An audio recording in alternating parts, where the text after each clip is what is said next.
Stāstīt, rādīt, skaidrot. Mēs zinām, kas, kur, kā un kad notiek. Tas viss no jauniešu skatu punkta. Pirmais šāda veida jauniešu raidījums Latvijā – Runā TV. Sveiks, Runā TV skatītāji! Ar jums šodien kopā esmu es, raidījuma vadītājs Raivis. Pavasaris tuvojās, un ar katru nedēļu saulīt mūs sāk sildīt arvien vairāk un vairāk. Bet jāatcerās ir tas, ka tieši šajā laikā ļoti viegli ir saķert kādu slimību. Tādēļ Runā TV komanda jums piedāvā sarunu ar medicīnas māsu Mārīti Daugstu, kur mums pastāstīja ļoti noderīgu un interesantu informāciju. Skatāmies!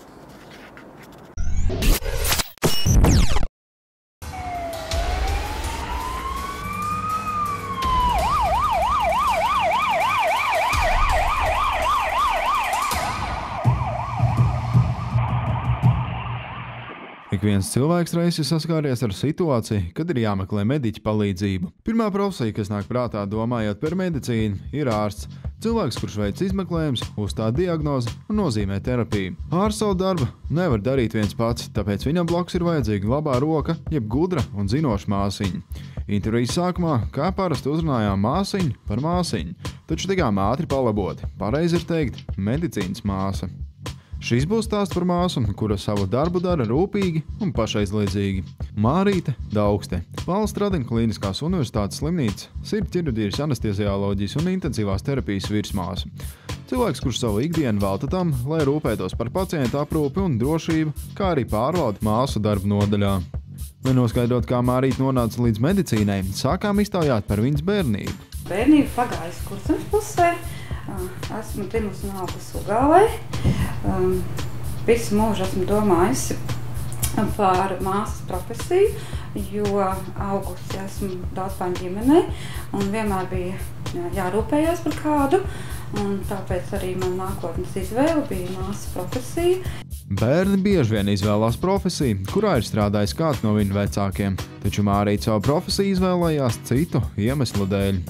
Principā es biju diezgan tāds slimīgs bērns, un nokļūstot slimnīcā, es vienmēr abrīnoju, kā māsa strādā. Māsa strādā 24 stundas diennaktī, viņas ir kopā ar šo slimo cilvēku vai slimo bērnu, un ļoti rūpējās. Man bija tā laime saskarties slimojot ar ļoti labām māsām, un varbūt arī savu nākotni tāpēc centos saistīt ar medicīnu. Neviens nepiedzimst par profesionāli. Lai panāktu rezultātus karjerā, ir nepieciešams daudz mācīties un atrast padomdevēju, kuram ir bagāta pieredze un kurš neatteiks palīdzību grūtā brīdī. Kad es mācījos Sarkanā Krusta koledžā, jeb 4. medicīnas skolā, tajā laikā eksistēja Rīgā tāda kā 4. slimnīca. Un 4. slimnīcā galvenā māsa bija Lūcija Lapiņa, tāda stalta kundze. Vienmēr tā, un viņa man kā piemērs, domāju, es kādreiz izaugšu arī lielu, noteikti būšu virsmāsa. Un arī būšu tāda pati kā viņa.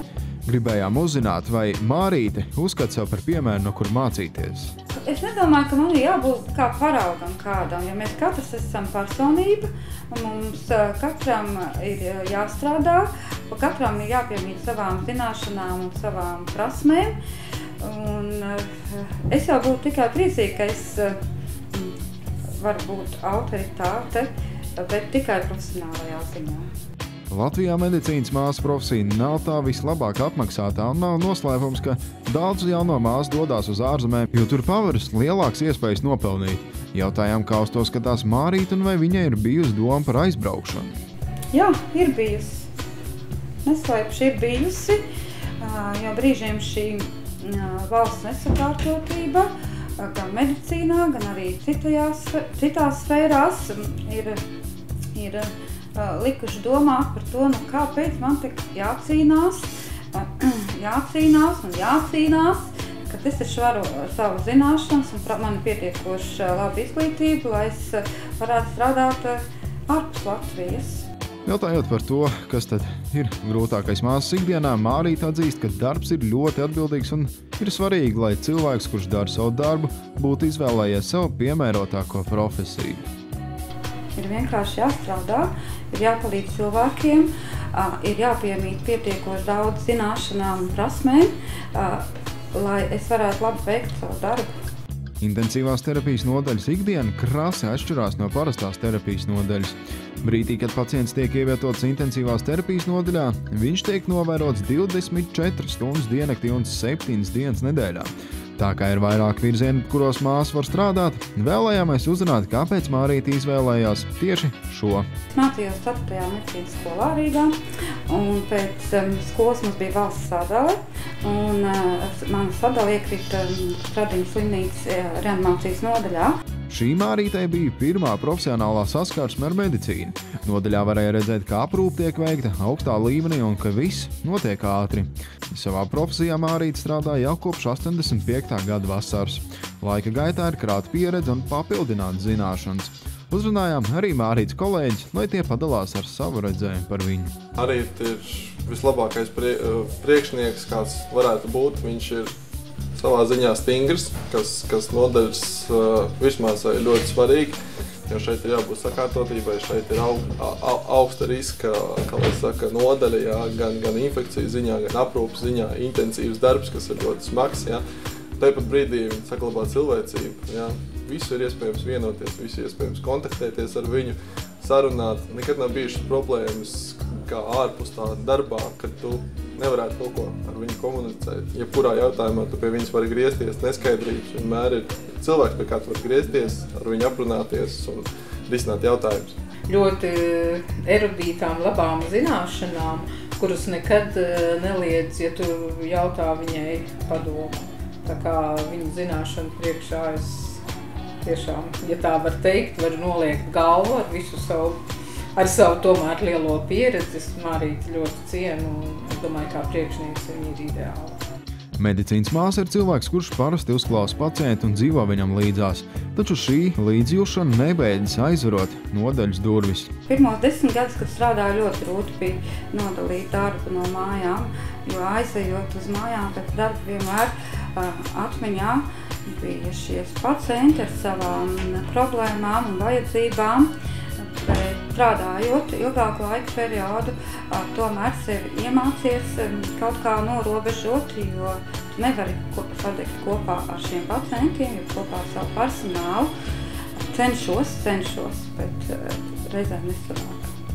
Mārīte vienmēr ir gribējusi dalīties savās zināšanās un prasmēs, tāpēc ir izvēlējusies strādāt par pasniedzēju Rīgas Stradiņu universitātē.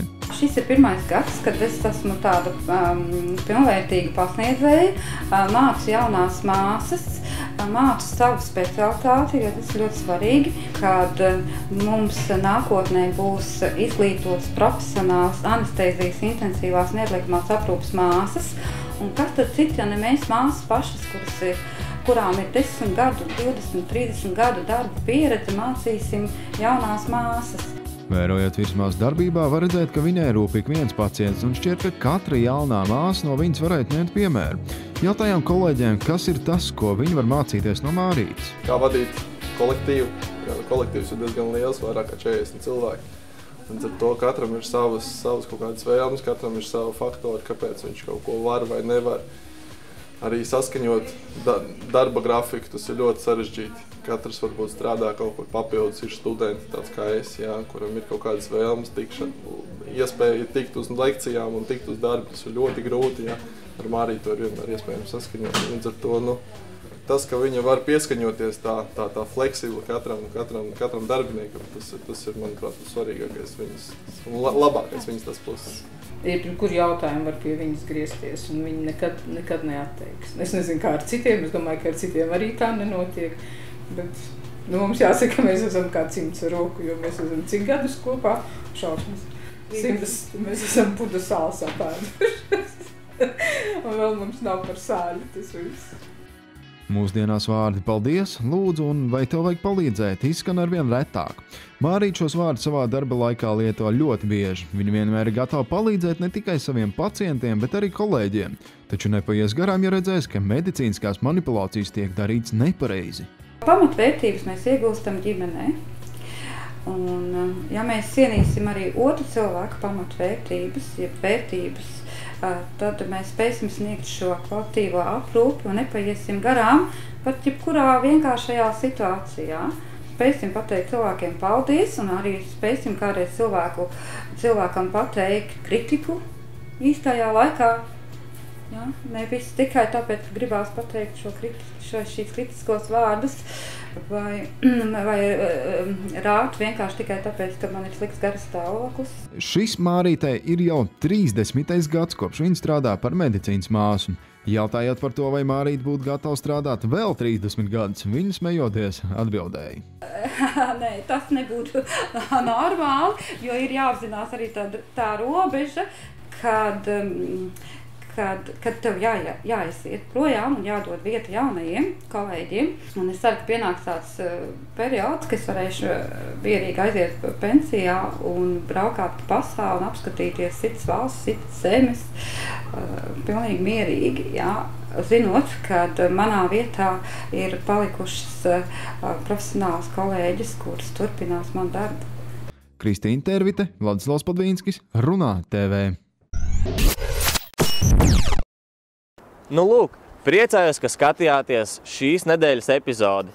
Ceru, ka uzzinājāt ko noderīgu. Nesaķeriet iesnas, un lai jums šī nedēļa tikpat saulaina kā šī diena. Atā!